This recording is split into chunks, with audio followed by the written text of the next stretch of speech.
Hello, my name is Victor. I do appliance repair, washer, dryer, refrigerator. I'm doing this over 15 years. If you have any problem with washer, dryer, refrigerator, any kind of appliances, give us a call, we can help you. I'm doing this over 15 years. In this case, I'm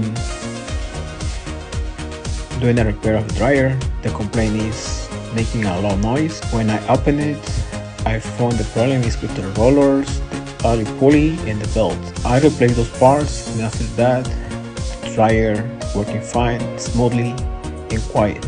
When the dryer is making noise, like 80% is with the pulley or the rollers dryer.